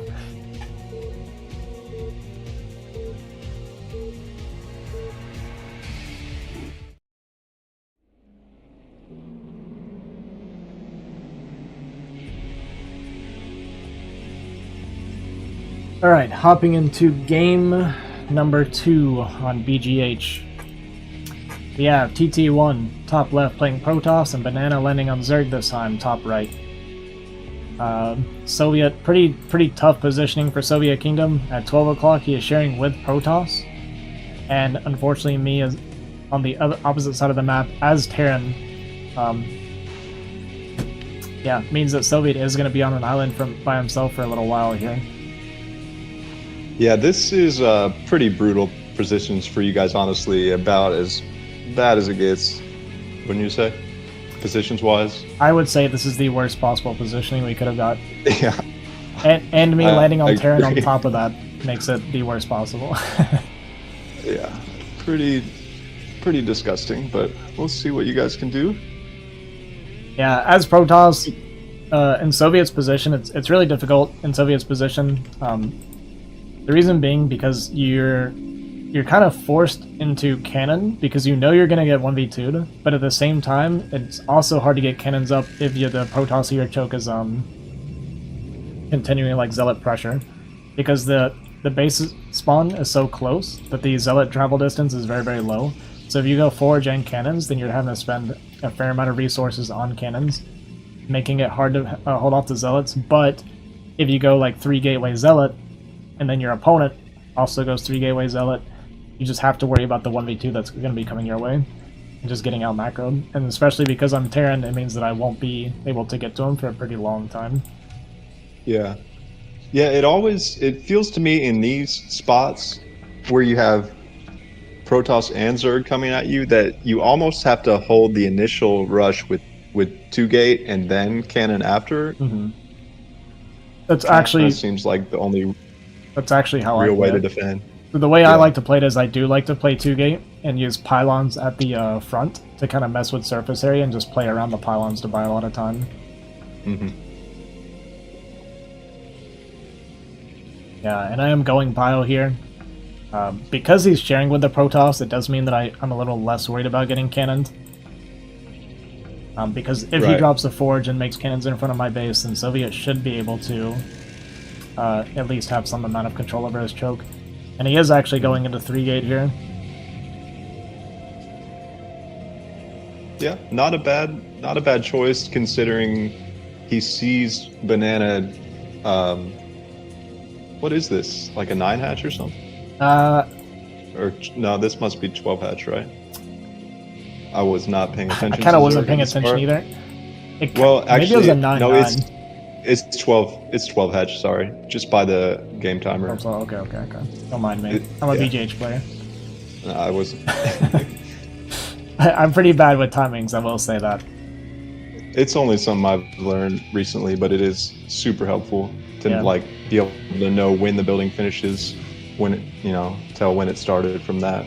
But yeah, pretty reasonable 3 gates. Seeing the late pool from Zerg, TT1 3-gate as well. So kind of a mass game right here. Other than Banana does have the lair on the way. Mm-hmm.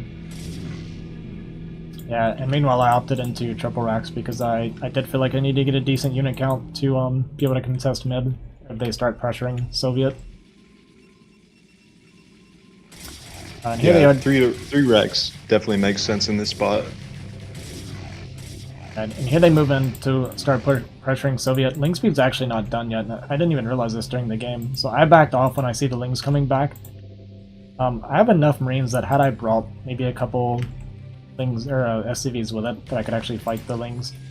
But I do have a pretty late academy because I'm going 3 racks and heavier macro, and cannons are actually going up with the Lings covering the cannons right now. So with that happening, Soviet should be able to pressure.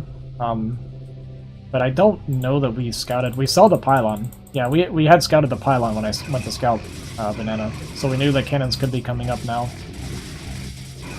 But with that being said, typically because the Protoss is investing a fair amount into the cannons, in this position,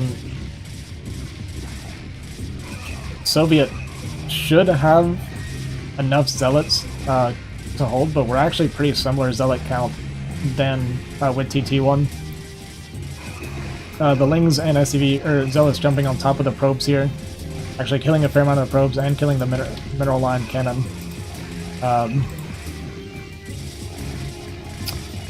Yeah, Soviet starting to get overwhelmed a bit here, losing probes, losing the last couple of his zealots, and we have no more zealots in production, so this does look like about it for our red Protoss here. Probes gonna head out. We've got the counter over at the Zerg at 1 o'clock. Marines coming in. No medics with this group, but if we snipe the Spire, that is some pretty good value here. Yeah, I lost a lot trying to get past the cannons. I did have to move command around the right side, and I lost maybe 5, 6, 7 Marines in the process. So my Marine count wasn't as high as I would like for it to have been here. Yeah. Yeah, with those Marines getting cleaned up and Soviet taking a lot of damage, the situation's looking pretty rough. TT1 more than doubling Soviet's worker count. Spire finished, so mutas are coming on the way. And Zealots coming in the mineral line with the muta to just snipe this cannon, and then Soviet will have no answer for the muta at that point.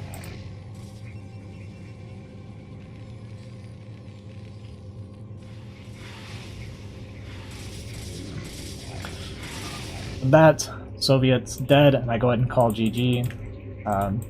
Yeah. So yeah, banana, pretty interesting there. Like you mentioned, he went 12 hatch, and then he skipped speed for lair as well. So some very fast mutas for a 2v2 for sure. Yeah. Looking at the situation,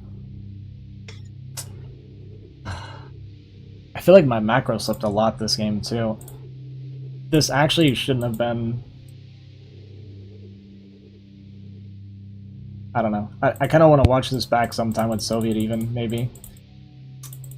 This was 5 cannons were built in my front, so it feels like with 5 cannons being committed, Soviet should have been able to hold a little bit, so I wonder what mistakes he made. And then maybe me committing 2 to 3 racks ended up being bad. I should have maybe gone straight into factory once we saw the pylon get started, because I knew we wouldn't be able to contest the middle.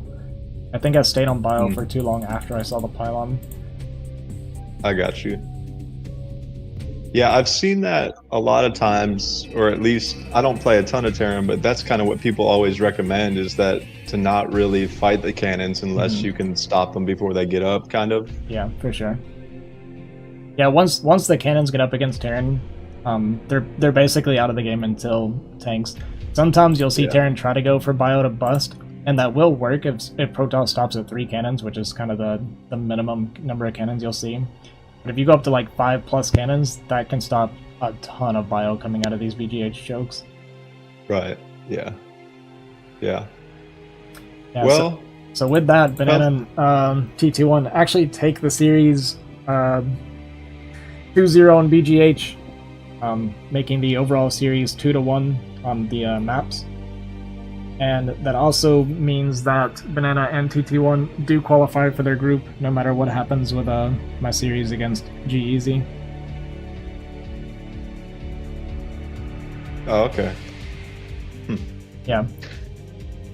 Because they beat, they went 4-0 on the 2 maps that they won against G-Easy and lost fastest 2-0, or 0-2. So that gives them 6 points there. And then they were the first match that you casted, right? Mm-hmm. Okay, I'm with you now. Yeah, and then they get another 7 points here against us.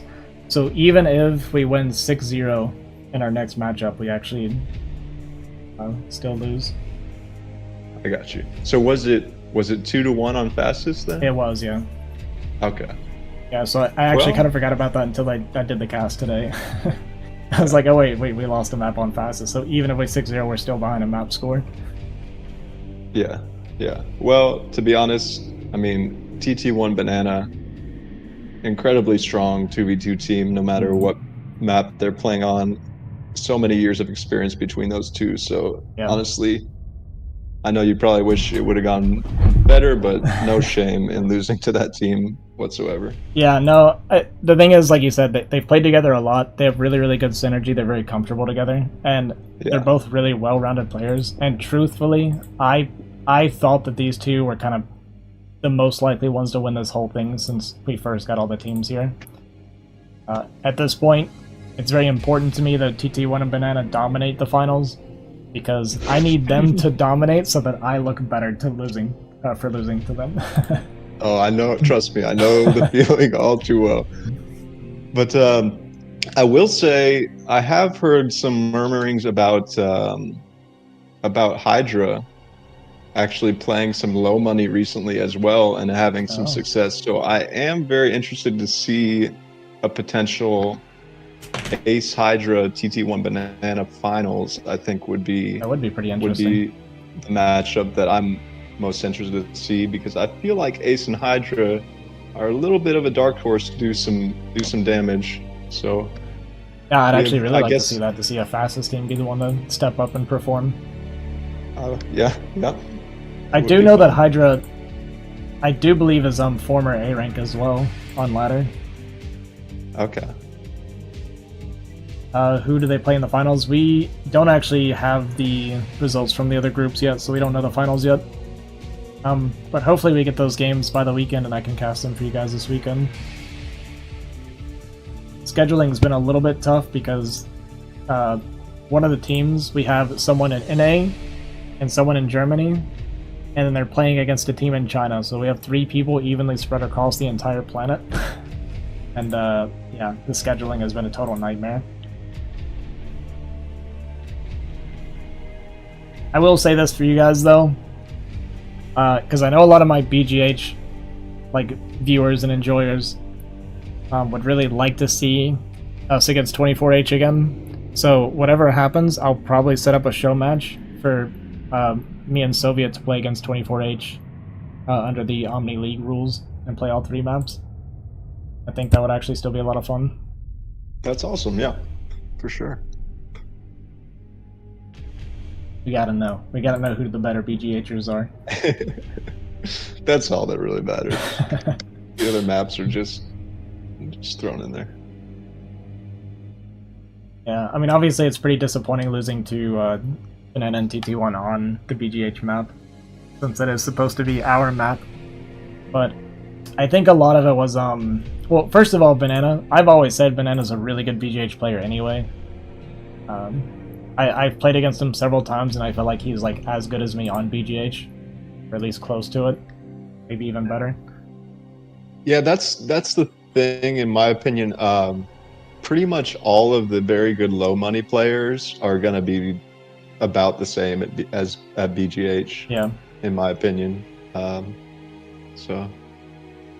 Yeah, if you look at it, there's definitely chances where we could have pulled the trigger and done better, or changed some things up. I do think in game 1, if we had pulled the trigger on Banana after we opened him up, we could have killed him. Like I said, it was only 11 Marines for DPS against 30 Lings and 6 or 7 Dragoons.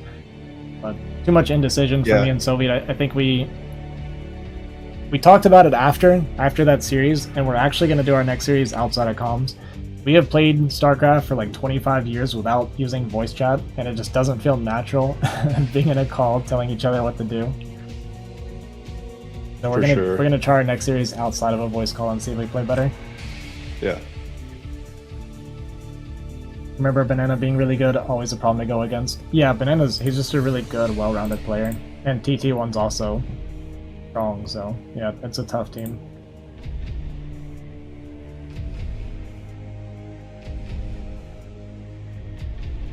Okay, I think that's going to do it for this stream today, for the cast anyway. I'm going to start editing these videos tomorrow. I also need to edit down the show match that I casted last night between Love Snow and Herbmon. And, oh damn, that happened. That yeah, it happened last night. Don't spoil it. yeah, no spoilers. There's a lot of downtime because they were, I don't know if you know the rules, they were drinking a lot between each game. So by the end of it, it was a total nightmare.